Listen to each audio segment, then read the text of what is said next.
for this week's edition of our weekly podcast of Art is the Church of God, the Creator. And where we say that with a smile, but we smile because we mean it. We say it because we mean it. And today I'm celebrating this fantastic performance this week at Trinity Church in New York of their seasonal annual performance of Händel's Messiah. And it was really special this week. Of course, the Händel's Messiah gets performed every Christmas, and it's also being done at the New York Philharmonic. It's being done at Carnegie Hall, and so on and so forth. And I've seen it in concert halls, and I've also performed in it. I've sung along, and probably you have as well. It's very, very popular, and it's great. And it's a great musical masterpiece. But in Trinity Church, they did something truly special on many levels, and I just wanted to sort of praise that and direct you to their YouTube channel, Trinity Church Wall Street Music, and you can see their version of the Messiah that they just did 2 days ago, and actually on this past Thursday, the 12th, and it was extraordinary and worthy of praise on several accounts, and I just want to connect that to other things that we've been talking about in terms of sacred music, sacred art, mandala principle, etc. It was, first of all, it was performed in a church setting. It was performed in the name of Trinity Church Wall Street, which, if you're ever in New York City, is down right at Lower Manhattan, at the intersection of Wall Street and Broadway, so right in the financial district. Beautiful old historic church, which goes back to colonial times, as are many structures in Lower Manhattan. And they have a continuous performing tradition of Händel's Messiah there since 1770. So, God, how many years is that? 255 years. I mean, since before the Americans. They've been performing Händel's Messiah at that location since before the founding of the United States in colonial times. So think about that. And every year without fail. So they have an actual tradition there, and right now, under the leadership of Avi Stein and the Melissa Attenbury, they've really brought it to a new level. I've been following Trinity Church, their installation of their new organ and of their new staff of music, and I can only praise them to high heaven. First of all, it's a authentic Baroque performing arts, so they use period instruments, and they perform in period style with period phrasing and period vocalization, and they also use period intonation, which is Baroque tuning, which is 4/15. The A is 4/15 rather than 4/40. I personally use a classical tuning, which is post-Baroque but pre-modern. In my works, my fixed step is on for A is 4/32, which would be approximately 1800. 4/15 would be a pre-1800 tuning for sure,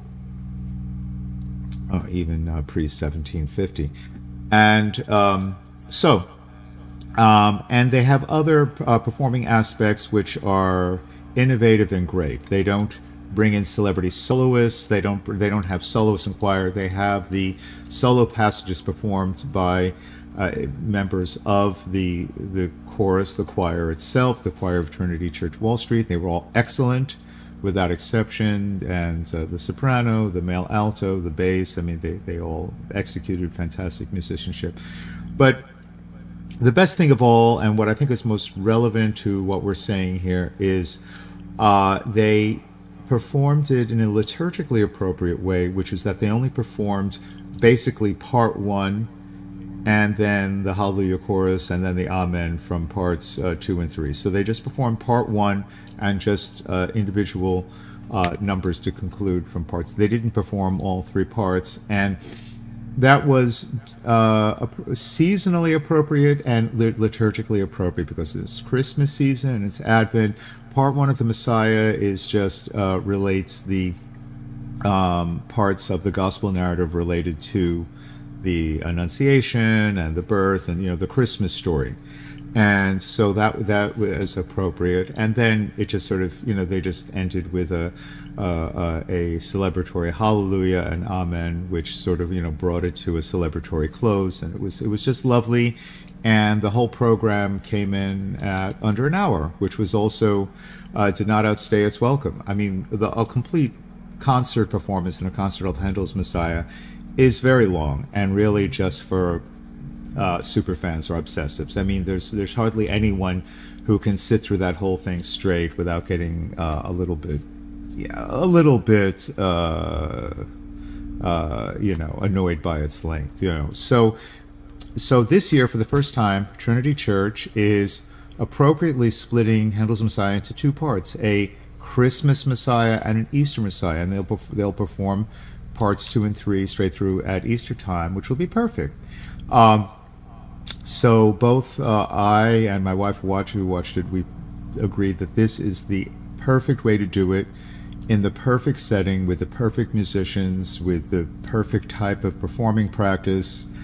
It was just it was perfect from top to bottom. So I'm just praising that, and I want to connect this to themes we've been talking about here about the idea of sacred music and its larger connection to the idea of a liturgical year. The idea, what is a liturgical year? In the Christian tradition, this season preceding and leading up to Christmas is known as Advent.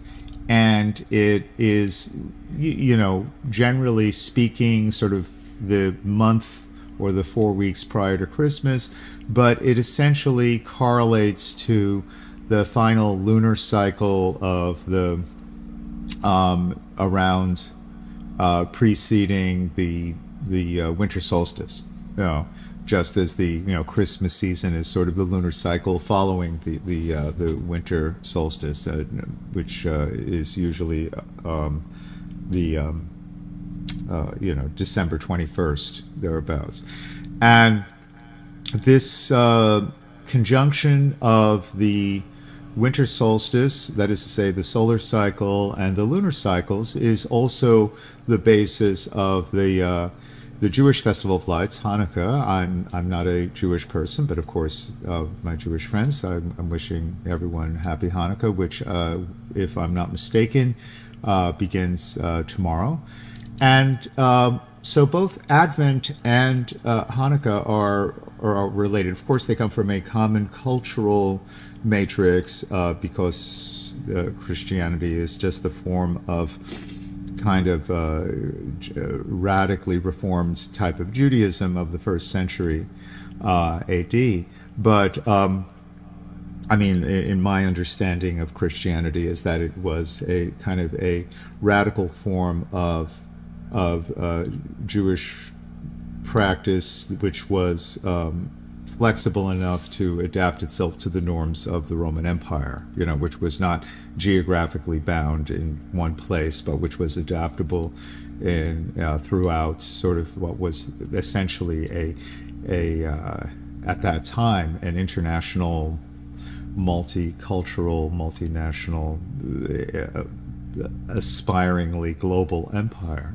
So it was a universalist adaptation of ancient Jewish moral teaching. So there's a lot of cultural there's a lot of cultural commonality, and a lot of the cultural traditions involved are similar.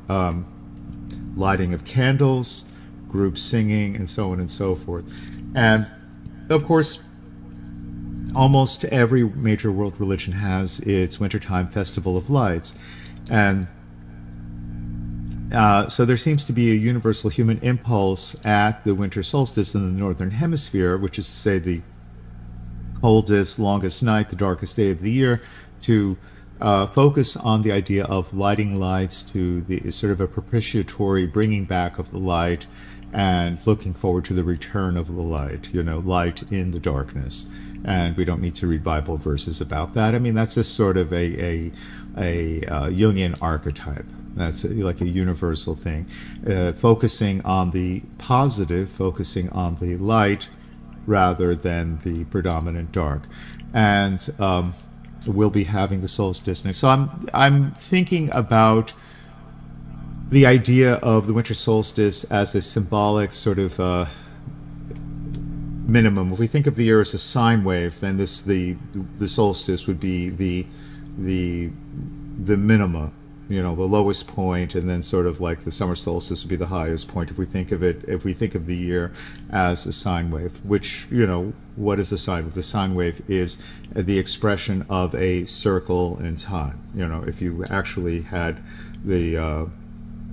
were tracing the circumference of a circle as you were moving it forward, the result would be a sine wave. And this is what you're listening to in this music is sine waves. I work with sine waves, I work with sinusoids, and I work with cyclic patterns of rhythm. I work with polyrhythms, and what you're hearing in the background are polyrhythms based upon collections of prime numbers. And they're proportional, so they create a canonic pattern and so on. If you listen carefully to the whole pieces, you can hear like two large symmetrical sections and then a final a coda or a fade out where where all of the strata connect. And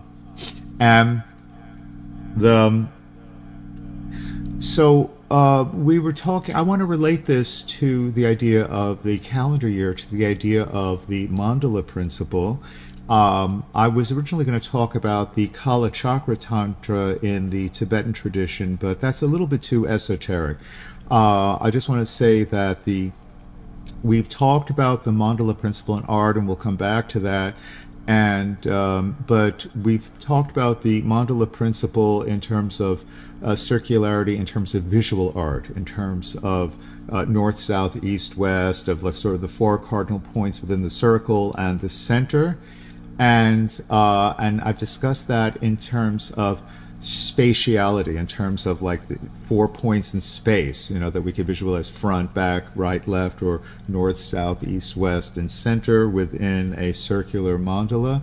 But I want to relate this more to my musical practice as the idea of a circle of time, and the largest circle of time that we experience experientially is the year, is the solar wheel, is from the minimum to the maximum to the minimum, from the winter solstice to the summer solstice back to the winter solstice, and we can think of that, and our other wheel within the wheel is the lunar year. So there's the solar year, which has its four demarcating points: the winter summer solstice and the spring and the autumn equinox, 3 months apart.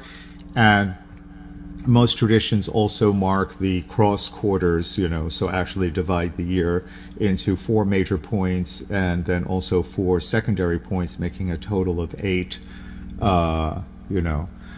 cross quarters. And then within that solar circle there are approximately 13 lunar months, of course sometimes 12, sometimes 13, because the lunar months don't match form a larger cycle of, 57 years? I forget. I'm not an astronomer. I'll have to look that up. And so the lunar months do not map on exactly to the solar month. You can't just divide it into 12 because of they don't map on exactly. But in both the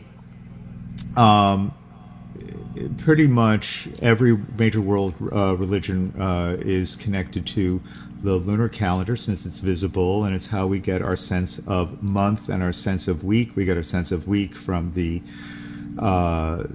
phases of the moon, which is to say new moon, full moon, half moon, crescent, fading. So those 4 points. Just as there are 4 points for the solar year, there are 4 points of the lunar cycle, and this is how we get our sense of month, week, and of course, day is the alternation of light and dark of the sun. So between our direct experience of being on planet Earth, our relationship, our perception of the sun, our perception of the moon, we have a sense of year, we have a sense of day, we have a sense of month, we have our sense of year and day and season, those are solar, our sense of month and week, those are lunar, and those come together and give us a total sense of time, and that's big time. And then musical time, of course, is on the heartbeat level, is on the metabolic level. We experience musical time, like, for example, whether it's a slow beat, like 60 beats per second or 90 beats per minute, like BPM, like a slow pace would be like a very slow pulse, like 60 beats per minute. A moderate would be in the sort of the 90 to 100, and then 120 beats per minute. Then it's getting to be more active. That's more like the beginning of an elevated heart rate. The beginning of like walking quickly until we get to 200 or so beats per minute, and so on. And that's how we experience rhythm in our body through our breathing and our heartbeat and through our metabolic systems. And then the actual musical clocks that I use to create complex polyrhythms is actually much smaller. I don't use metronome beats per minute. I use I think in terms of milliseconds, and even sometimes less than milliseconds, in order to get the degree of accuracy that is necessary for these complex rhythms. But I'll talk about my musical techniques some other time. I want to celebrate the recent fantastic performance of Händel's Messiah as an example of a sacred relation to time, a sacred relation to rhythm and perspective. What I love about authentic Baroque performance practice is not only does it have what I consider to be I cannot stand elevated sharp pitches of A higher than 430. I don't like A 440 and anything. It sounds terribly shrill and tinny to me. I'm comfortable with an A at 432 or slightly lower Baroque pitch 415, and that's just what feels right to me. Of course, your mileage may vary. But if you agree with me, please comment in my TikTok or YouTube chat if you agree that higher diapasons, higher than 432, make you nervous or uneasy. It does to me. Whenever I hear orchestras tuning up to that higher pitch A, it just makes me tense. I cannot really fully relax into the music. When I'm hearing them tuning to what I consider to be an appropriate diapason, it puts me in just the right state of being alert, awake, and not too tense, not too loose. Just the right state to be open and receptive, and to be the right sort of blank state to receive sonic perception, which is the state that I want to be in when I listen to music, and the state that you want to be in as well, hopefully. And that's why we're listening to this podcast. And I'd like to, so the idea, and seasonal music, of course, Christmas music, Handel's Messiah is a famous example, but it's not just that. It's the idea that also during this time of year, we blend our voices in singing Christmas carols. If I get through with my other work that I have to do today, maybe I'll go sing some Christmas carols later. I certainly look forward to that. It was something we always did as a kid. And of course, our Jewish friends will be gathering probably tomorrow to sing, seasonal songs as well. Singing together, bringing our voices together in harmony, singing in unison, singing in harmony, singing together in the same rhythm, singing metronomically. What's wonderful thing about Baroque music is that it has generally a steady, not only a relaxed diapason, an appropriate diapason, but it has generally speaking, a metronomic, there's rubato and there's at the end, but it's not the extreme rubato of romantic music and so on. generally speaking, there is not so much rhythmic distortion because there is less intensification of dissonance and the or less of the dominant preparation. Like the more you emphasize the dominant, which really, of course, is kind of the key of sonata technique, and which is, extremely dramatically intensified by Beethoven and then in the Romantic composers, the more you emphasize, the cadential building up the tension of the dominant so that there is a big dramatic orgasmic release into the tonic, then the more there's going to be a temptation to distort the underlying beat with rubato and portamento. That's appropriate to romantic music, but in general, I think that's something which takes us out of the musical moment. I mean, if you're investing everything in the dominant, then you're splitting your perception. You're saying that's the only thing that matters is like the dominant function. You're losing your sense of like the value of the tonic.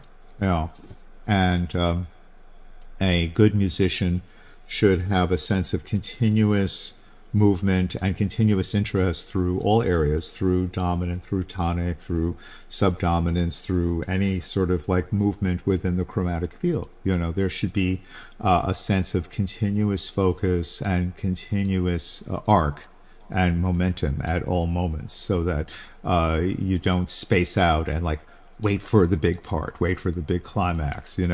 Waiting for the climax is unmusical. If you just like sit there, like you don't, like in a concert performance of Händel's Messiah, you're just sort of sitting there and waiting for the Hallelujah chorus, and that's unmusical. That's spacing out, and that's not musical listening. That's that's actually abusing the gift of music. That's putting music into the background and just using it as a kind of like soundtrack for your spacing out or for like your daydreaming. Whereas musicians who work their whole lives to put everything into every moment want you to give real attention to every single unfolding moment of sonic perception. Okay. I would also recommend for the holiday season that people listen to Händel's Judas Maccabeus, which is his charming and delightful Hanukkah story, and it really should be performed, as I've heard some videos. Like a friend sent me a video of it being performed in Hebrew in Jerusalem by a children's chorus. See the Conquering Hero. Of course, I don't speak a word of Hebrew, but I just thought it was adorable and seasonally appropriate. So my suggestions for Händel during December, that people should do it the way Trinity Church did it here in New York, with just part one of the Messiah performed in a church, connected to the idea of Advent, connected to the idea of the lunisolar end of the year, or the finer lunar month, or closest to the winter solstice, and connected to the actual sense of the nativity and the birth of Christ for Christians, just as Jewish people should, celebrate the story of Judas Maccabeus, and probably and perform. I think it would be great to have seasonal staged oratorio performances. I think they're the same way that we have Christmas pageants. I attended a few years ago a wonderful performance of Judas Maccabeus at Temple Emmanuel, with beautiful performances and great soloists. My only regret is that it wasn't more fully staged and done with sets and costumes, and I really think it's because the oratorio really lends itself to that sense of splendor and celebration. But however you mark the holidays, singing Christmas carols, and bring your voice and your rhythm into connection to other people, and join your personal physical sense of rhythmic cycles to the larger rhythmic cycles of the year, to the solstice and to the lunar month, and to the and to coordinate that. So coordinate the big rhythms of being a human being on planet Earth, in the Milky Way galaxy, in this cosmos, to the individual rhythms of being a human being that is born, that lives, that dies, that has metabolism, therefore which has a heartbeat and breathing and biorhythms. I want to connect my personal biorhythms with the larger rhythms of the planet and of the sun and the moon and where we are. And that sense of rhythmic coordination, cyclic coordination, to me is musical. That's musical rhythm, that's musical pitch, and the purest expression of that I can express are these patterns of sine waves that I hear in my own meditation when I'm very still and I'm actually able to hear the contents of my own nervous system and my own circulatory system, when I'm actually able to just relax into that without daydreaming or spacing out. But, it takes hard work. It requires posture, breathing, so on. So hopefully I'll get my work done, grade my papers, finish this, post this, and hopefully there'll be time for caroling and for meditation later today. I wanted to connect all of this to the idea of Dharma art. We've read the mandala principle in art, and I talked about the mandala principle spatially. I want to talk a little bit about Dharma art as was taught to me by my teacher, Chögyam Trungpa Rinpoche. And I just want to read some short comments that he had to make, and again tie that into my praise and my celebration of Trinity Church's Messiah, which you can watch on YouTube. Okay, so here's just a brief Dharma art, genuine art, which was a letter written on the occasion of the Naropa Institute's first summer program, July of 1974. I attended the Naropa Institute, which then became Naropa College and is now Naropa University, and I was not there in July of 1974. I would have only have been 10 years old, but I was there about a dozen years later. I was there from 1985 onwards, so this was not too far from my time, and this was okay. So Dharma art, genuine art, July 1974. If you're in Boulder, Colorado, and if you're there during the summer, go visit the Naropa summer program. It's still there. It's still great. Okay, so the term Dharma art does not mean depicting Buddhist symbols or ideas such as the Wheel of Life or the story of Gautama Buddha. Wheel of Life, the commentary here. Wheel of Life is a symbolic representation of the realms of existence, represented like a mandala, like a wheel and a circular thing. And that's different from the Wheel of Time, and the Buddha's name for the Wheel of Time teachings are Kala Chakra. And originally today I wanted to talk about the Wheel of Time, Kala Chakra, but I'm still looking for a non-technical commentary on the Kala Chakra which can relate more directly to music. I'm talking about the Wheel of Time in music in terms of seasonal music, of like the church year, of the calendar, of the solstice, of Christmas and Hanukkah, and singing and caroling, and using music to coordinate ourselves. Just so let's get back to that. Rather, Dharma art refers to art that springs from a certain state of mind on the part of the artist that could be called the meditative state. It is an attitude of directness and unself-consciousness in one's creative work. And so commentary. When we say the meditative state, what we mean is simply blank slate. You sit, you maintain posture, your breath, and you boycott thoughts, and that's all. So it's just, you're actively non-thinking. You're actively giving yourself permission to take a break from daydreaming and spacing out and narrativization and words and, the whole process of constructing the me sort of, ego script and constructing a sense of subjectivity and a sense of objectivity, and just like letting that go and just dropping it and taking a break and having confidence that you're not going to like wind up in a coma if you do that. I think honestly people are afraid to meditate because they think that if they take a break from like their constant self-construction that they'll just like literally like, I don't know, become vegetables or zombies or like lose their minds or become, but you know, it's always there. Don't worry. You know, you can take a break from that and it will come back. Neurosis will always come back. I say this as a totally neurotic person. My wife in the next room would be the very first person to say yes, you know, because, you know, though your nearest and your dearest are the ones who always bear the brunt of one's neuroses, you know. For which I'm sorry. I apologize to anyone who has ever had to deal with me in person. I'm just a plain old neurotic person, but I do try to take breaks from it. So in other words, the meditative state is not fancy, exalted. It's just taking a break from neurosis. That's all. It's not about anything special. All right? It's about ordinariness. It is an attitude of directness and unself-consciousness in one's creative work. Words of Trungpa Rinpoche. The basic problem in artistic endeavor is the tendency to split the artist from the audience and then try to send a message from one to the other. When this happens, art becomes exhibitionism.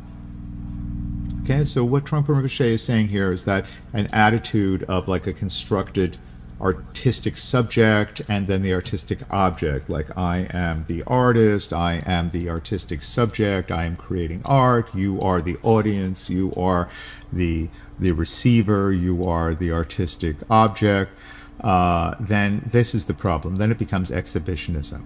All right. Back to the text. One person may get a tremendous flash of inspiration and rush to put it down on paper or to impress or excite others, and a more deliberate artist may strategize each step of his work in order to produce certain effects on his viewers. But no matter how well-intentioned or technically accomplished such approaches may be, they inevitably become clumsy and aggressive towards others and toward oneself. In meditative art, the artist embodies the viewer as well as the creator of the works. Vision is not separate from operation, and there is no fear of being clumsy or failing to achieve his aspiration. He or she simply makes a painting, poem, piece of music, or whatever. In that sense, a complete novice could pick up a brush and with the right state of mind, produce a masterpiece. It is possible, but that is a very hit-and-miss approach. In art, as in life generally, we need to study our craft, develop our skills, and absorb the knowledge and insight passed down by tradition. Okay, I just want to repeat that. In art, as in life generally, we need to study our craft, develop our skills, and absorb the knowledge and insight passed down by tradition. But whether we have the attitude of a student who could still become more proficient in handling his materials, or the attitude of an accomplished master, when we are actually creating a work of art, there is a sense of total confidence. Our message is simply one of appreciating the nature of things as they are, and expressing it without any struggle of thoughts and fears. We give up aggression, both towards ourselves, that we have to make a special effort to impress people, and towards others, that we can put something over on them. Genuine art, genuine Dharma art, is simply the activity of non-aggression. So, again, we can appreciate the nature of things as they are without struggle or fears. We give up aggression towards ourselves. We don't have to try to impress people or toward others. We don't have to put something over on them. Genuine art, Dharma art, is simply the activity of non-aggression. So we're not talking about making pictures of Buddhas or Buddha realms or anything like that. We're talking about being genuine and non-aggressive and having confidence of things as they are. So when I make music, I'm trying to present sound as I experience it. without spacing out in meditation and from that blank space. And I'm trying to present sound as it is without interfering with it, without trying to pump it up or trying to make it more climactic or more exciting than it is, allowing it to be as interesting or as perhaps, passive as it is, and allowing it to be as it is. This is what I try. I don't know if I succeed or I fail, but that is my goal. So, I'm just going to leave it there. I was going to read some more of these Dharma art talks, but I want us to begin. I think I want to continue next week with the idea of music and the solstice, music and Christmas, music in the New Year. I think we're in, this sort of change of the end of the year, the last lunar month of the solar nearest to the winter solstice. So it's really a time to reflect and to sort of reset our internal clocks and try to coordinate our sense of big time, solar, lunar, cosmic, planetary time with our physical time, the time of our metabolism, our breath, our autonomic functions, our nervous system, our lymphatic system, our biorhythms, and our heartbeat and our hearts. And hopefully my heart can synchronize with yours, and our hearts and our breath can work together in a non-aggressive way. So welcome to the holiday season. I wish you the best. I do wish for peace in a very sometimes unpeaceful world, and that we can enter into a blank space and relax to it and experience that as warmth and love for our fellow men, fellow human beings. Okay, I think that's it for now. This is a short sort of check-in. So have a wonderful week. I'll speak to you soon. And this has been Gregory Mona, aka Master Mu, and this has been Art is the Church of God the Creator. See you soon. Be well.